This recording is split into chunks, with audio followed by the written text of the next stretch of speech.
अस्सलाम वालेकुम students, chemistry 9 lecture number 10। ये आपके फर्स्ट चैप्टर का जो है वो लास्ट लेक्चर है और कॉन्सेप्ट के लिहाज से भी वेरी इंपॉर्टेंट लेक्चर है।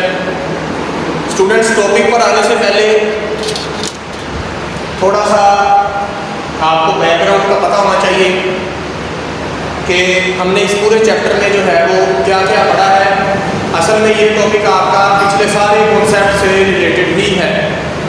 तो स्टूडेंट्स, फर्स्ट टॉपिक में आपने पढ़ा था कि जो मादा होता है वो दो तरह का होता है, सब्सटेंस और मिक्सचर। जो सब्सटेंस है वो आगे दो तरह की है, एलिमेंट और कंपाउंड। जो कंपाउंड है वो आगे दो तरह का है, आयनिक कंपाउंड और कोवलेंट कंपाउंड। इसकी तफसीलात आगे चैप्टर नंबर 4 में आ जाएगी। तो स्टूडेंट्स, टोटल हम यूँ कह सकते हैं कि सब्सटेंस जो है वो या एलिमेंट है या आयनिक कंपाउंड की शक्ल में है या कोवलेंट कंपाउंड की शक्ल में है। नेक्स्ट थिंग जो है वो ये कि एलिमेंट होता है उसके जो अंदर पार्टिकल्स होते हैं वो एटम्स कहलाते हैं। आयनिक कंपाउंड के अंदर पार्टिकल्स को फॉर्मूला यूनिट्स कहते हैं और कोवलेंट कंपाउंड के पार्टिकल्स को मॉलिक्यूल्स कहते हैं। अब जो एटम्स का मैस होता है उसे हम एटॉमिक मैस कहते हैं। जो फॉर्मूला यूनिट्स का मैस था उसे हमने फॉर्मूला मैस कहा और जो मॉलिक्यूल का मैस था उसे हमने मॉलिक्यूलर मैस कहा। और इन तीनों मैसेस को, चाहे एटॉमिक मैस है, चाहे फॉर्मूला मैस है, चाहे मॉलिक्यूलर मैस है, इन तीनों मैसेज को हम AMU में शो करते हैं। अब इससे नेक्स्ट स्टेप पर आ जाइए। जो एटॉमिक मैस होता है किसी भी एटम का जिसे हम AMU में शो करते हैं, तो स्टूडेंट्स अगर हम उस मैस को AMU में शो करने की बजाय ग्राम में शो करें तो फिर उस मैस को हम एटॉमिक मैस नहीं कहते बल्कि ग्राम एटॉमिक मैस कहते हैं। यानी अगर किसी एटम के मैस को AMU में शो करने की बजाय ग्राम में शो करें तो अब आपने उसे ग्राम एटॉमिक मैस कहना है। इसी तरह किसी फॉर्मूला यूनिट के मैस को AMU में शो करने की बजाय ग्राम में शो करें तो उसे आपने ग्राम फॉर्मूला मैस कहना है। और इसी तरह किसी मॉलिक्यूल के मैस को AMU में शो करने की बजाय ग्राम में शो करें तो उसे आपने ग्राम मॉलिक्यूलर मैस कहना है। तो स्टूडेंट्स, इसका मतलब ये है कि आपके पास तीन टर्म्स आ गई, gram atomic mass, gram formula mass and gram molecular mass. तो एक तो ये 3 शॉर्ट क्वेश्चन है, इनकी डेफिनेशंस दी हुई हैं आपकी बुक में। एक तो ये आपने 3 शॉर्ट क्वेश्चन, इनकी डेफिनेशंस आपने करनी है। अब इन्हीं तीनों की एग्जाम्पल्स भी ले लीजिए। फॉर एग्जाम्पल, हाइड्रोजन जो है वो एक एलिमेंट है। सोडियम क्लोराइड जो है वो एक आयनिक कंपाउंड है और वाटर जो है वो एक कोवलेंट कंपाउंड है। अब हाइड्रोजन का जो एटम होगा वो H होगा, जैसे मैंने यहाँ पर शो किया कि एलिमेंट के अंदर क्या होते हैं, एटम होते हैं। तो हाइड्रोजन एलिमेंट का एटम हाइड्रोजन होगा। सोडियम क्लोराइड का NaCl जो है वो क्या कहलाएगा, फॉर्मूला यूनिट कहलाएगा। और वाटर का H2O जो है वो क्या कहलाएगा, वो मॉलिक्यूल कहलाएगा। आपने इस चीज़ को उसके साथ कंपेयर करते जाना है। अब आ जाइए, हाइड्रोजन का जो मैस है 1.008 AMU, ये क्या कहलाएगा, ये एटॉमिक मैस कहलाएगा। सोडियम क्लोराइड का जो मैस है 58.5 AMU, इसे हम कैलकुलेट करते हैं, ये क्या कहलाएगा, ये फॉर्मूला मैस कहलाएगा। और वाटर का जो मैस है 18 AMU, ये क्या कहलाएगा, ये मॉलिक्यूलर मैस कहलाएगा।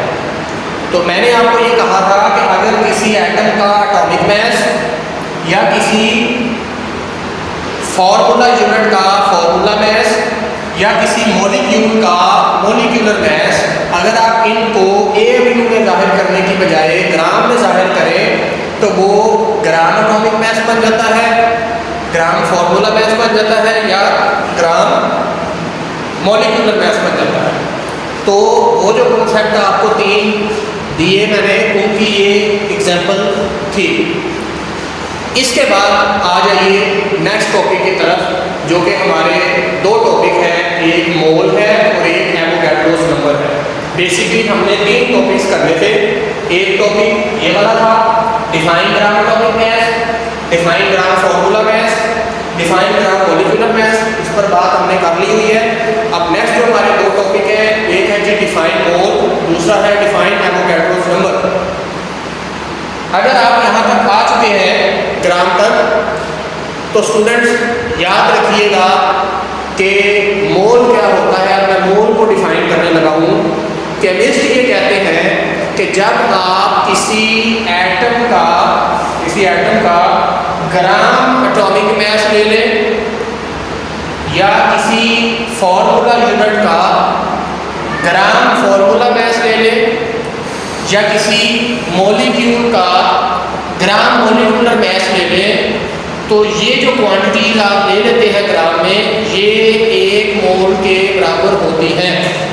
यानी अगर मैंने हाइड्रोजन एलिमेंट का 1.008 ग्राम मास लिया, वजन ले लिया, इसको तोल लिया, इसको मेजर कर लिया, तो ये जो क्वांटिटी है इसे हम 1 मोल कहते हैं हाइड्रोजन एलिमेंट का। हम ये कहेंगे कि हमने हाइड्रोजन एलिमेंट का जो है वो 1 मोल लिया। इसी तरह अगर हम 58.5 ग्राम NaCl नमक टेबल साल्ट ले लेते हैं, तो हम ये भी कह सकते हैं कि हमने असल में NaCl का 1 मोल लिया है। इसी तरह अगर हम वाटर के 18 ग्राम ले लेते हैं, तो ये ऐसे ही है जैसे हमने उसका 1 मोल लिया। तो स्टूडेंट 1 मोल क्या होगा?